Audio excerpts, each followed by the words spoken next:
इधर कतर ने इजराइल को भड़काने वाला बहुत बड़ा बयान दे दिया है। कतर के प्रधानमंत्री ने कहा कि गाजा में सीज फायर तो पूरी तरह से लागू ही नहीं हो पाया और इजराइल समझौते को बार बार तोड़कर युद्ध भड़का रहा है। तो वहीं ईरान भी अब इजराइल को मिसाइल धमाकों से डराने लगा है। ईरान ने कदर मिसाइलों का तूफान इजराइल को दिखाया है और इसके जवाब में पीएम नेतन्याहू ने अपना डिफेंस बजट एक जबरदस्त इजाफे के साथ उन्होंने कह दिया कि अब इससे पीछे नहीं हटेंगे।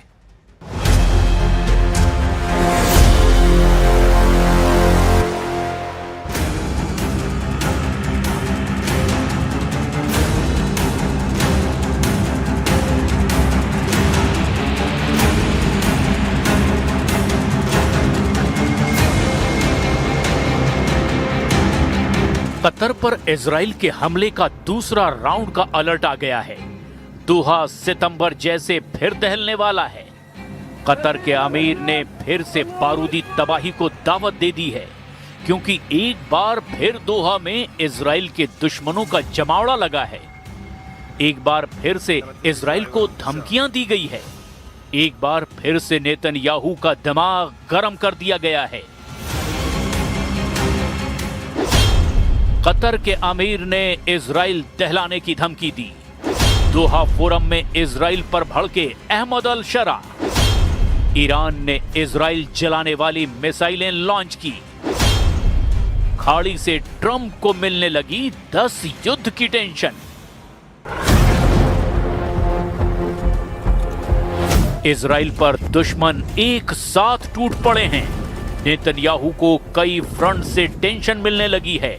ईरान, तुर्की, सऊदी अरब के बाद अब कतर के अमीर ने भी नेतन्याहू पर गाजा में धोखा देने के आरोप लगा दिए हैं। कतर के प्रधानमंत्री मोहम्मद अब्दुर्रहमान अल थानी ने यह दावा किया है कि गाजा में किसी तरह का सीज फायर लागू नहीं है।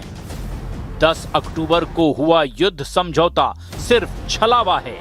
और इतना ही नहीं, अल थानी ने इजराइल विरोधी कतर, तुर्की, मिस्र के साथ मिलकर के अब नया एक्शन प्लान बनाने का भी ऐलान कर दिया है। Now we are at a critical moment. It's not yet there. So it's what we have just done is a pause. We cannot consider it yet a ceasefire. A ceasefire cannot be completed unless there is a full withdrawal of the Israeli forces. There is stability back in Gaza. People can go in and out, which is not the case today. जहां Syria के अहमद अल शरा थे, जहां मुस्लिम मुल्कों के तमाम नुमाइंदे थे, वहां फिलिस्तीन देश बनाने का ऐलान हुआ है। वहां कतर ने हमास की लीडरशिप को दोबारा पनाह देने की बात भी मानी है। इसका मतलब यह है कि कतर ने पीएम नेतन्याहू की धमकियों को पूरी तरह से नजरअंदाज कर दिया है। नेतन्याहू ने ऐलान कर रखा है कि वो फिलिस्तीन देश नहीं बनने देंगे। इजराइल उन्हें भी सबक सिखाएगा जो हमास का साथ दे रहे हैं। जिन्होंने हमास कमांडरों को हथियार और फंडिंग की, वो भी इजराइल के टारगेट पर हैं। हालांकि गाजा में इजराइल को बड़ा झटका लगा है, जहां हमास का कट्टर दुश्मन कहा जाने वाला कमांडर यासिर अबू शबाब मारा गया है। कमांडर यासिर गाजा पट्टी में इजराइल समर्थित मिलिशिया पॉपुलर फोर्सेस का सुप्रीम कमांडर था। गाजा पट्टी में यासिर अबू शबाब इजराइल के समर्थन में हमास लड़ाकों का सफाया कर रहा था।